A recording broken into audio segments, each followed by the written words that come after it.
Hello YouTube, and welcome back to another video. Since my last video, I have constructed two large platforms with corresponding structures placed on each of them. These structures give us a little bit more space to work with and allowed me to basically relocate some of the blocks that we had already built in the previous episodes. As you can already see, we have already relocated our entire refined storage structure blocks into this space here, as well as each of our mechanism blocks thus far, along with their accompanying automations. If you take a look back over here, even in our sluicing one, you can see how simple it has cleaned up.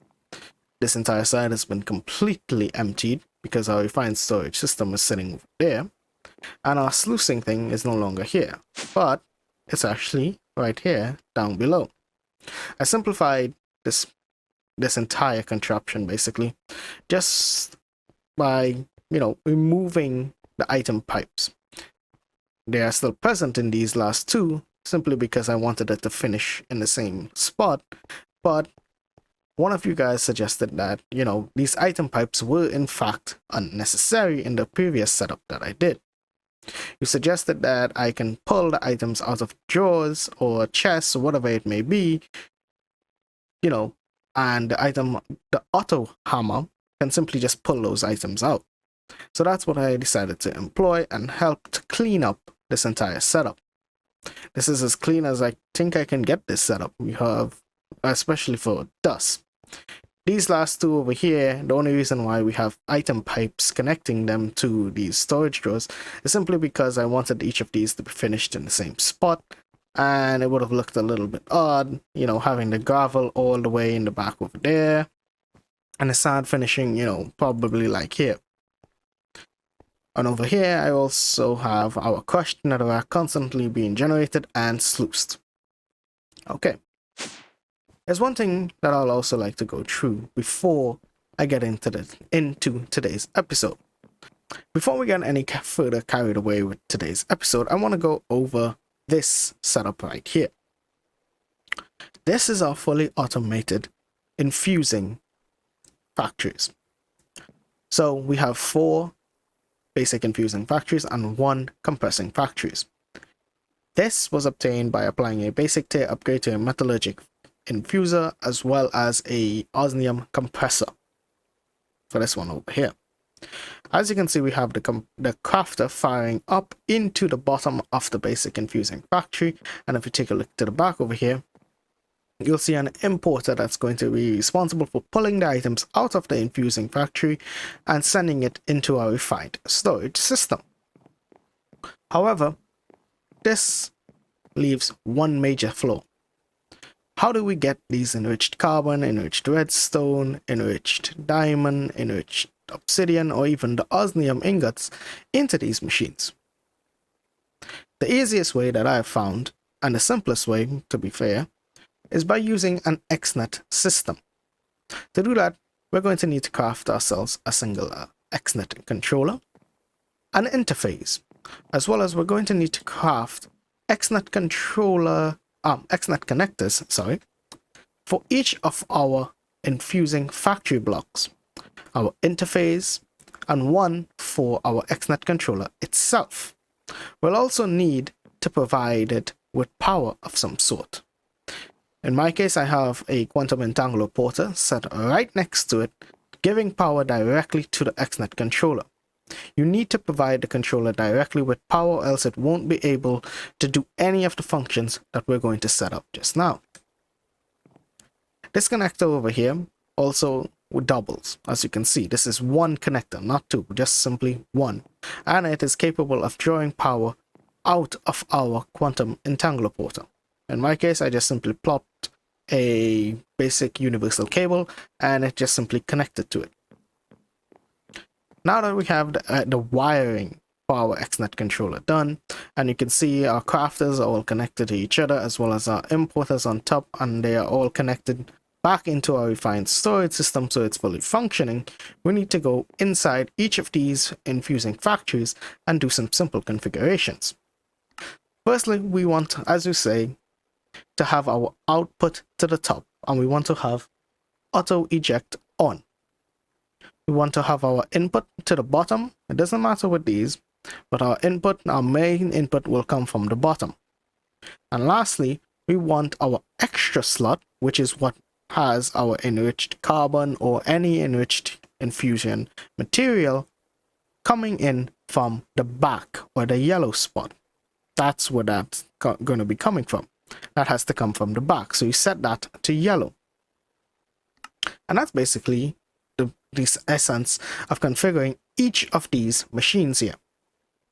That's why we connected them to the back right here. One cable is responsible for doing that. Now let's head into our XNet controller. Now when you start your controller, you won't have these two specific channels. You'll need to create your own. So I'm just going to show you on channel 3 here. If we cycle across right here, we can create quite a few channels. The first one that I suggest you create is an XNet item. Once you create it, it will highlight and change the channel into a green channel. And the second channel that I would suggest you create is an XNet energy channel. More on that in a little bit. Once you've created your XNet item channel, we need to tell XNet what to do. So firstly, let's head over to our interface, which you can double click and see where it is that specifically this block is, if you didn't know.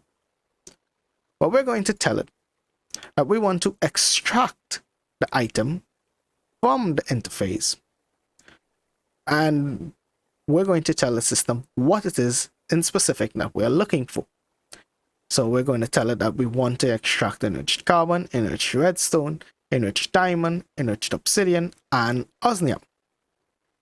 Don't really have to mess around with any of these other settings here in this specific one. But now we need to tell the XNet controller what to do with all of this. So let's go to our first basic infusing factory, which again you can double click to highlight. So this is our first one. We're going to tell the XNet system to insert. So if we go here, just for the sake of showing you how it is, we're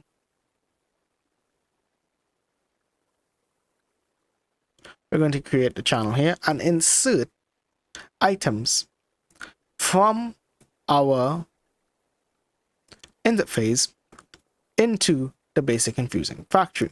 And we're going to tell it which, hang on, let me just remove this. All right, and we're going to tell it what item that we want inserted into the infusing factory. In my case, this is the first infusing factory, and I want to have enriched carbon going into here. So we set the filter to insert any enriched carbon into this specific infusing factory. And the last thing that I would suggest you do is tell the XNet controller that you want to have a maximum amount of 1 in the inventory of our basic infusing factory. And you're going to keep on doing this for each of the following infusing factories or compressing factories, with the only difference being you're changing what it is, what filtered item it is that's going to it. So for instance, in the second one we have enriched redstone, in my third one we have enriched diamond, fourth enriched obsidian, and fifth osmium ingots. Basically the same thing that we set up over here to be extracted from our interface is going one by one into each of these infusing factories, with a maximum amount in the destination of the inventory of 1. The next thing, as I stated, we needed to do was create a power channel. And to do on the whole reason of this, if you guys didn't realize, we have no other cables besides 2 cables, and each of these machines will require power. So how do you power it, you may say? That's where the XNet power channel comes into play. We're going to extract power from a universal cable or even a quantum entangler port or any power source. We're going to simply tell this XNet controller to extract the power from that power source and insert it into each of these machines, as well as you could possibly insert it into the XNet controller, but you may not need to do that simply because you would have had a power source firing off into your XNet controller to begin with. Once you have power provided to the XNet controller, it can start doing both of these channels. Now, We've set up our machines and we set up our XNet controller. The last thing that remains is to set up our interface. We're going to simply tell our interface here what to export. And we're going to select our enriched material as well as our osmium ingot, and we're going to select them in quantities of 1. So anytime the system has these items, it's going to export one of them through the XNet to the XNet system. As well as I suggest you all put a crafting upgrade into your interface. And once your system knows how to produce each of these material, it will auto craft each of these material as the system needs it. Now, you may be asking, why did we sell our XNet system to have an item value of 1 in our machines? Well, if you leave that undefined, this enriched carbon will keep on going and going until a maximum stack of 64. For enriched carbon, that may not seem, too bad. But say enriched diamonds, especially early on, that can be pretty hurtful to your diamond supply. And the same can be said for enriched obsidian. A simple supply of setting it a maximum of 1 would allow us to have 1 here ready and waiting should this ever go down, as we are basically going to be sending different materials to each of these infusing factories. And so all you need to do now is go into a pattern. So let's search up something. To set the pattern, that's the last step. So let's look up Infused Alloy. There it is. So, as you saw, this is what the system wants. Enriched redstone or any sort of redstone, an iron ingot, and those in a metallurgic infuser. Once it's processed, will give us an infused alloy. So we click that to add to our pattern. But it's going to be adding this redstone. However, we already are taking care of the redstone by using the XNet controller on XNet system to handle giving our system the enriched material. So you can simply remove this and you create your pattern as you need. Now I already have these patterns set up in here, right here. So now my entire system will know how to produce infused alloy. Okay, let's get into the bulk of today's episode, which is going to basically be a better source of power generation. Thus far, we have been very reliant on our wind generators over there, but they cannot keep up with our energy consumption. To do that, we're going to be using this gas burning generator, which burns ethylene. So if we search up ethylene right here, we can see that it's made in a pressurized reaction chamber using water, hydrogen, biofuel, and it gives us substrate and that ethylene that we so desired. To produce biofuel, we need our crusher, and we can crush various amounts of things. But one of the best things that you can crush is actually melon slices, because one melon can break down and produce quite a bit of melon slices, and it gives you 4 biofuel. So that's exactly what we're going to be doing. Now over here, I've already set up a little system because I wanted to try this entire system to make sure it's working. So over here we have a quantum entangler porter, which if I can jump up there, that's set to the melon channel. And melons are going to be extracted from this compacting drawer, which breaks our melons into melon slices. And it basically imports it and keeps it in an internal buffer zone for a little bit. As you can see, we have 64 melon slices stored in our quantum entangler porter. So now let's make our way back to our main base here. These are the machines that we're actually going to be utilizing today. As well as in my inventory, I have the accompanying quantum entangler porter to the other one that's set up in our farming hut. We're also going to need some blue network cables, an advanced blue connector, and a blue connector. To note, you don't have to use blue connectors or blue cables or any sort. You can use any color XNet. This is just what I had, well, what I was able to craft, so this is what I'm going to be using. I've already run power over here from our main power generation, And I've already ran water to this point right here, which is stored in this common black hole tank. That water, we are getting it from an aqueous accumulator right outside. Okay, so let's start off by putting down some of these blocks. We want our quantum entangler portal to be placed right here and set that to the Melons channel. Next, I'm going to go into the configuration for our items, and I'm going to set our items to be outputted to the top and put on auto eject. Now, as I said, I already tried this out, so I'm pretty so I know to make sure that everything's actually going to be working. Next, we're going to put our crusher. So we're going to get this right here. Now it's going to get that melon slices, and it's going to start processing it and turning it into biofuel. Yes, it has some power from when I was actually testing it out. Next, I'm going to put our XNet controller right on top of that, and followed by each of our pressurized reaction chambers, which I'm going to place like so. Right next to each other, right next to our crusher and our XNet controller. The last two things here, which is our electrolytic separators, I'm going to grab them and place them right next to our common black hole tank over here, which has water. In our common black hole tank, I'm simply going to tell the tank to push water to the left, to the right, and into the front. The reason being is because the front is going to have a connector just now, and the left and the right we have electrolytic separators, which as you can see is already filled up with water.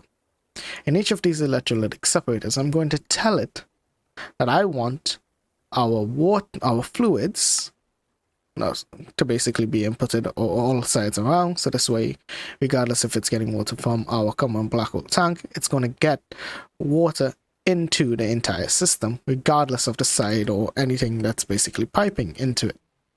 As for the gases, which is the more important thing here, we want to tell each of our electrolytic separators that we want the output of hydrogen, which is the blue output, to come out of the middle, which is the front. And as well as we want to tell it to dump any production of oxygen. The reason being is because as this machine functions and operates, it's going to produce both hydrogen and oxygen. However, as you can see over here, once either one of these bars are maxed out, the entire machine will stall out and will not function, even though right now it has a buffer zone of power stored in it. It simply won't function, it won't work, it won't do anything. So the best way to avoid this is by telling the system to dump the oxygen. Alternatively, yes, you can possibly build a tank of some sort to store the gas, but realistically, right now we don't have a need for oxygen, so it's probably best that we just keep dumping it. And I'm going to do that to this next electrolytic separator as well. I'm going to tell it to have an output of hydrogen to come out to the middle and dump our oxygen. Now I'm going to come by and connect it with a single connector onto each machine. I'm also going to just disable that display in case so it wouldn't flicker in the background over there. Now I'm going to come by and connect each of these machines with their own connector. So one for the crusher, one for our XNet controller, and yes, it's going to automatically tap into that basic universal cable, one for each of our PLCs. Now, for our gas burning generator, I highly recommend that you put this one where the green, which is the energy, is to the back. And the reason being is whichever side you place the connector on is where it's going to be able to extract, and you can't really change those sides.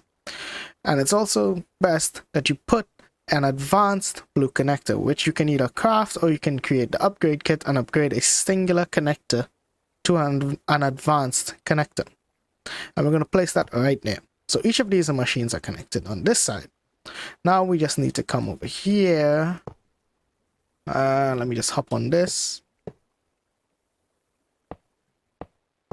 Just to create a little archway. Okay, so now we can walk there and both systems are totally connected to each other. Now, let's go through the configuration for our XNet controller. We've already set up some initial settings over here on each of our electrolytic separators and our common black hole tank, as well as on our crusher. So let's go into this. First thing that I suggest you do is create an item So we're going to go XNet item channel. And we're going to call this biofuel. Alright. Now we're going to go to our crusher. And we're going to create a channel here. And we're going to extract an item from our crusher. And we're going to insert that item into each of our pressurized reaction chambers, or PRCs. As you can see there, each of them are firing off. As you can see that little red smoke there, and that's kind of blurred off. That's because, you know, it has residual energy left over from when I was testing it. Next, we're going to go into the crusher and make sure that it's set up properly. We want to go into our items, yes. Our input is to the bottom because we have a quantum entangular porter right below it. Our output is to the back and we have our auto eject on. The reason being for that is as the crusher gets melon slices from the bottom, it needs to output to somewhere. That's why we have our connector right here to the back. So as it gets those melon slices and produces our biofuel, it's going to extract, our XNet system is going to extract it from the back, which we've already told the system, which we've already told our crusher, sorry, to push the items to. Next, it's going to insert it into each of these PLCs. So if we go and check our configuration for items, it doesn't matter for the rest of these can actually be disabled on each of our PLCs. But we want our back one now to be an input and an output. And the reason behind that is, not only is biofuel going to be inputted to that back, but we also need to handle the substrate over here that's going to be produced as a result of combining the water, hydrogen, and that biofuel in this PLC to produce that ethylene. So to handle both the biofuel and the substrate that will be produced, I suggest you set an input-output to the back, as well as you set your items to be ejected as well. And I suggest you do that for each of these machines. Since we're already here, I think it's best when we actually finish off the configuration. So we can have water coming in on any sides, and this applies for all the PLCs, by the way.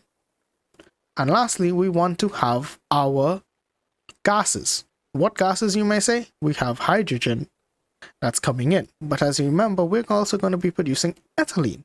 So we want somewhere for that ethylene to go, and it's best that it goes to the back because we already have a connector placed at the back. So that's why at our back connector or back configuration, we have that set to be an input and an output.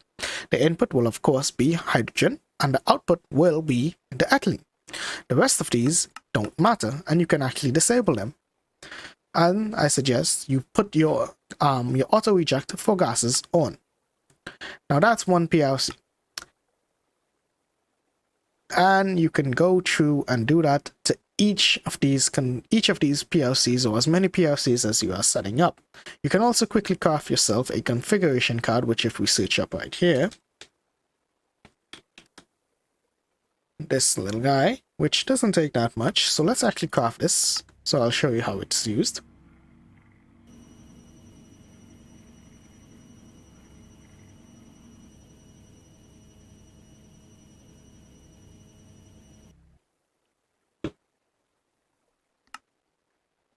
There we go. Didn't take that long. So let me go into this one right here.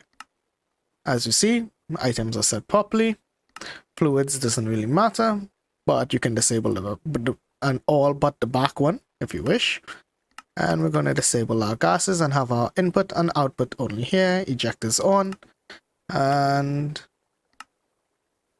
alright, let's make sure with our items. Okay, so now if we click on that, we've retrieved our configuration. So let's see. Didn't change, right? So now, if we simply right click onto each of this, we've injected it into this one, to this one, and into this one. So now each of these PLCs are configured similarly with our eject items on and off as so needed. Now, let's go and finish the last bit of things in the XNet controller.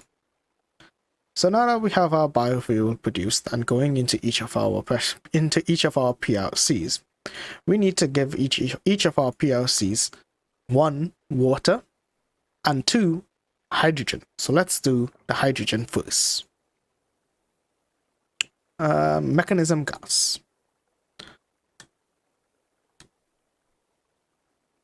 Hydrogen. Okay.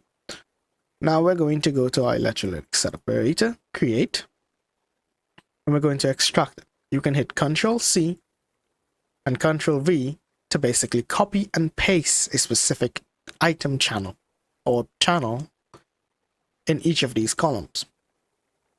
Now we're going to go into our PLC and we're going to create, and that's going to automatically start inserting that hydrogen from our electrolytic separators into each of our PLCs. Now I'm once again going to copy and paste this throughout each of our PLCs. Now, what do we need again? As I said, we needed water. So the best thing to do now is set up that water channel. So we need XNet fluid. And I'm going to call this the water channel. Now it's going to be inserting here. And we can Control-C. Make sure we're copying that. Move that. Oh no, yeah, that was in our inventory. Okay. Oh, sorry. Control-C. And we're going to insert it into each of these machines. Now, we don't need to do it for each of our electrolytic separators. We don't need XNet to handle it because our common black hole tank is already pushing water to each of them. But if you didn't use that common black hole tank, or if you use any sort of tanks, you can utilize this in XNet as well and tell XNet to insert water here. But like I said, in our case, we don't. What we're going to do now is tell XNet where to get that water, which is going to come from our common black hole tank. So it's going to extract water. You don't need to change around with any of these settings, by the way. And it's going to get direct water from there and insert it where we told it to. The next thing that we're going to need to do or sort out is the mechanism gas, which is for our ethylene. So I'm just going to call it gas. And we're going to go into each of our pressurized reaction chambers and we're going to create it. And we're going to extract the gas from each of these. And we're going to copy and paste that in each of these. Now, this gas needs to be inserted into our gas burning generator, which if we create here and tell it to insert it, it's going to dump any of the ethylene gas that each of these PLCs have into our gas burning generator, which would then utilize it. Next, I'm going to create an XNet item channel. And I just passed it. Okay, create, and we're going to call this sub. Simply because this is the substrate channel. So from each of these PLCs, we're going to create it. I should have copy and pasted this. We're going to extract an item from there. And if I come over here and search up, I think I have this actually saved. There it is. So let's just craft the drill quickly. There we go.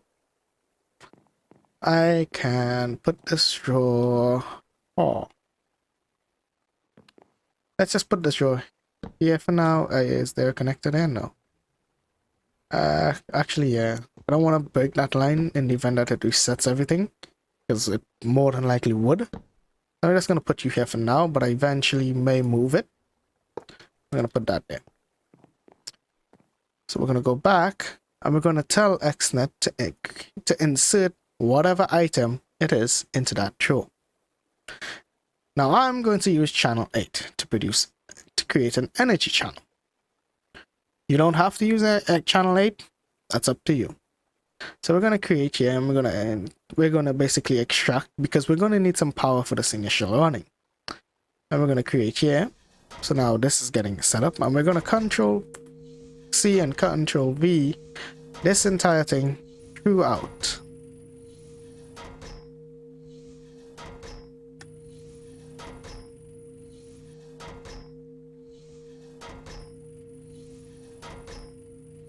Now, I made one mistake over here in our gas channel. As you see, when you can insert it, you can grab and basically insert from any side. I don't want this to be inserted from the north side. You can choose south, doesn't matter whichever side. Any other side besides the one that it says by default, which would have been north, I believe, because if I'm not mistaken, the north face, which is this face right here, is the actual channel where you are supposed to get power out of this gas burning generator. So that's why I just told the XNet system to basically insert on any side, say the south, because we have a connector on our south side and it's going to basically dump the gas from any of those other sides but the north, if you understand what I mean. Because the north is literally, the best way I can explain it is this: the north side is programmed only for energy. You can use any other of the other sides and insert your ethylene gas.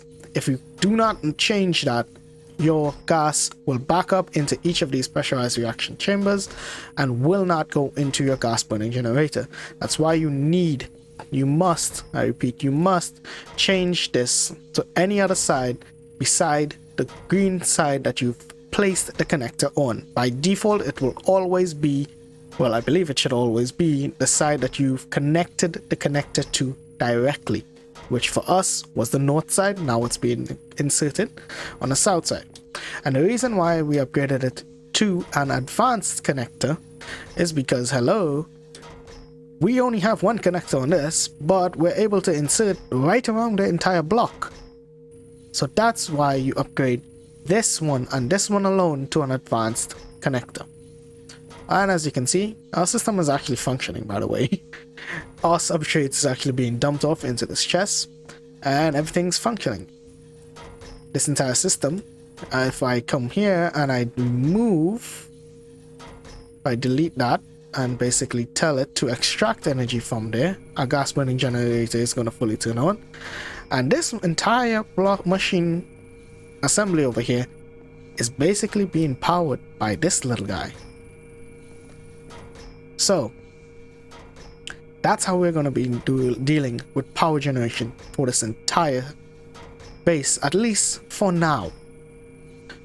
Later on, we may get into bigger, more complex multi-block structures for mechanism, but at least this way is a much more powerful, renewable source of energy versus what we had. Now, unfortunately, this is kind of backing up simply because these machines don't take that much to run. But it's time we give our entire system power. So I'm going to tell it to insert power into our universal cable. So that should really start using up some of this ethylene that we have. And if we take a look, I don't have you connected, do I? Let's break this because our machines are standing idle. Let's just call it connected to the wind power. It's going up pretty quick. Our ethylene is being consumed, but it's also being added. Amounts of it is being added to it, and our substrate is going in storage. So let me come over here. Let's do some upgrades, shall we? Let's come here. Do I have some patterns? Because I need to actually teach our system how to do tier upgrades. Okay, so we have our basic tier already, so we're gonna start with that. Maybe I should learn how to spell tier. So I'm gonna teach a system to make this one because it knows how to make every other part. It knows how to make every other part there. And Elite also knows how to make every component there. And I'm gonna put this right here. Oh, nope. That's not in there. Little full. So now let's look up tier. We're gonna need to make each one of these. Start.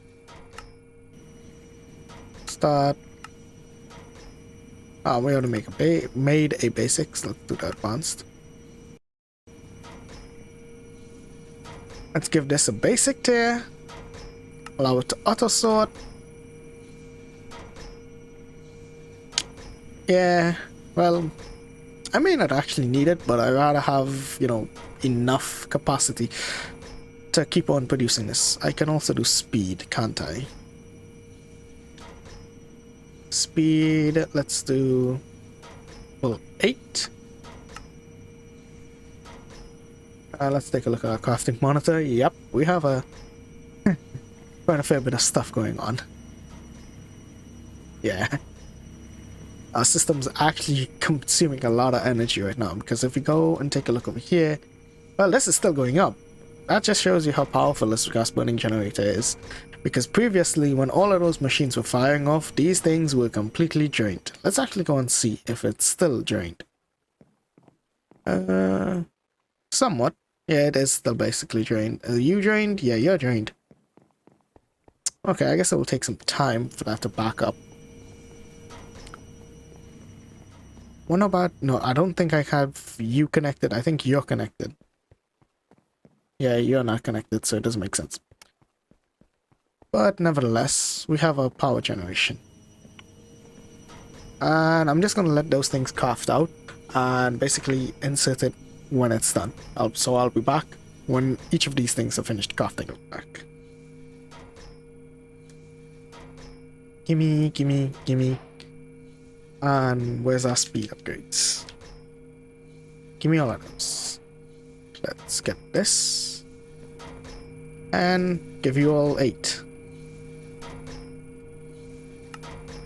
Check speed. Yep, maximum efficiency with that. So, if I'm not mistaken, I can just shift click, put you... Okay, you're actually... Yeah, I don't think I'm gonna use these two just yet.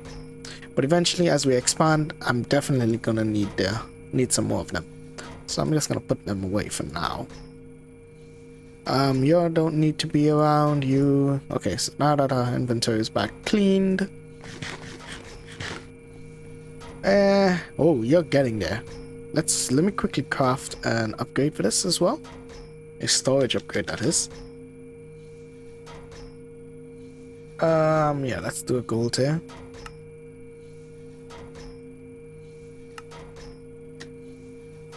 Because we're gonna need this substrate at a later point in time. Okay, let's go and get something else started. Because there's another thing that I wanted to do today. So the next thing that I wanted to actually do today is using mystical agriculture to produce ourselves some wood seeds. To do so, we're going to need an infusion altar, 8 infusion pedestals, and a block of redstone. To produce each of those, let's go to our system. Here, as you can click, it's relatively simple. You need some stone, some red carpet, and some gold. And that goes both ways. Now, I already crafted each of these and have them right here, as well as the block of redstone. The block of redstone is basically going to be there to allow us to start the infusion altar. Now I have already placed that over there. Let's just take a look at our wood seeds, so this way I can gather all of the materials that we need beforehand. So if we go to our infusion to the altar infusing crafting here, we're going to need some logs, some infernum, and some prosperity seed base. So let's go over here. 1, 2, 3, 4. Yeah, I probably should have just grabbed this from here, didn't I? I forgot I have those things connected. Oof. Okay, let me just grab this back. So now we need some logs.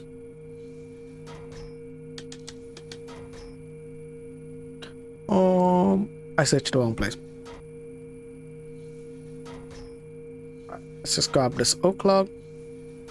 And the last thing that we're going to need from this is the prosperity seed base, which is, this is how simple you can get it. The prosperity shard combined with some seeds in a tempered glass jar with no temperature or no heating or anything like that is going to give you the prosperity seed base. So let's see if we have any.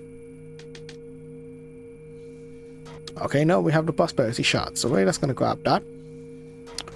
And we're going to grab some seeds. I don't have the seeds connected. Okay. Could have sworn I had those seeds connect the seeds. Okay, then let's go over here. Alright, so now we have those. That's gonna give us the prosperity seeds.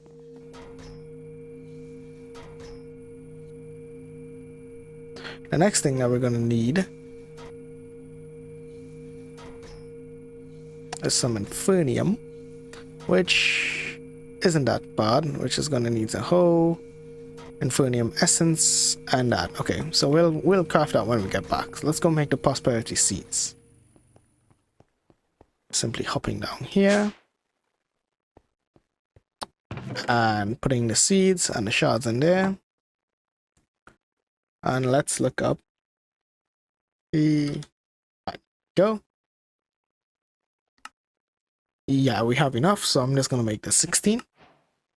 Oh, okay, I thought I did. Did I? Oh, wait. Didn't I? Okay, that's weird. Unless I gave it too little. Let me see something. Alright, let's just go back up. For some reason, it kind of poofed. Not sure why, or maybe I didn't bring it.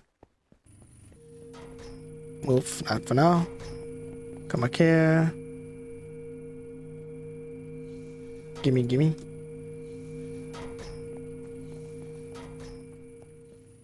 Okay, this time I won't be greedy and craft a ridiculous amount. I'm just gonna craft the few that we need. And let's just craft one. It's gonna take its sweet time, but that's fine.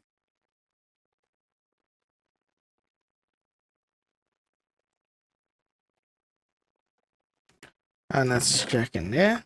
There we go. We got our prosperity seed base. Let's hop back up. Oh, it's nighttime. Okay, I'm gonna quickly sleep. So now we're back and it's daytime now. So let's clear some things. So there's some space. I've already built this platform and experimented here. So we're gonna place down this block of redstone right there. We're gonna place down our infusion also right there. And as you can see, it pops up with some holograms of where we need to place each of our pedestals. So we're gonna place you right where we need to. Like so. Oh, not so. Break this. Put you and you. Okay, so now remember the thing for wood seeds. To produce it, we need to put. I don't think it matters where you put this. Let's see. Well, I believe that this one would matter. But we're just gonna put logs there. Let's see if it matters. Okay, it probably didn't matter, but who knows. And there you go. So now we have our wood seeds. And these wood seeds can be utilized in our garden cloche to produce wood essence. And this wood essence can be combined in various forms and various ways to produce different amounts of wood. But next thing, we're going to need some farmland. Infinium farmland tier 1. There's different tiers, but the easiest would be to get ourselves some infinium one. Just for beginner's sake at least. So get back. Click on this. And let me add you to the top. Because we're going to need to craft this. Let's quickly head back to our main factory or warehouse, whatever you guys want to call that. And we're going to be able to craft this now. I think we're going to need some dirt, which I have dirt here. I don't think I have any inside the internal storage right just yet. Let's come here, put those things away, because we don't need it. Alright, so we're going to need... We're going to craft it this way because I don't have farmland, and farmland you can just simply craft by produce basically the same thing that we're going to be doing. So I don't think it matters whatever hole. Do I have any inside? I don't want to waste that. Let's just grab this one. That's fine. And let's go. Yeah, there it is. An Infernum farmland. Okay. And now the best part is we can quickly hop over here and go into any one of our garden closures. These are disabled for the time being. And this is going to start producing this little thing over here. I've already messed around with this a little bit off camera right here. That's why I know it's going to work. But you may ask, why don't I just bother to use the hopper bottom botany pots? I rather not deal with a percentage chance of getting something. I much rather deal with this getting a guaranteed chance of getting those true essences, which as you can see thus far we've got it quite a lot, and I've used quite a bit in the production of most of this, like in building this base and like this section over here as well as that one over there. A lot of true essence has been utilized thus far already, but also a lot of time has passed. But that's neither here nor there. So now we have our mystical agriculture set up, as well as we have a little more serious power generation setup going on over here. And I think that's where I'm going to wrap up today's episode. We've done a good bit.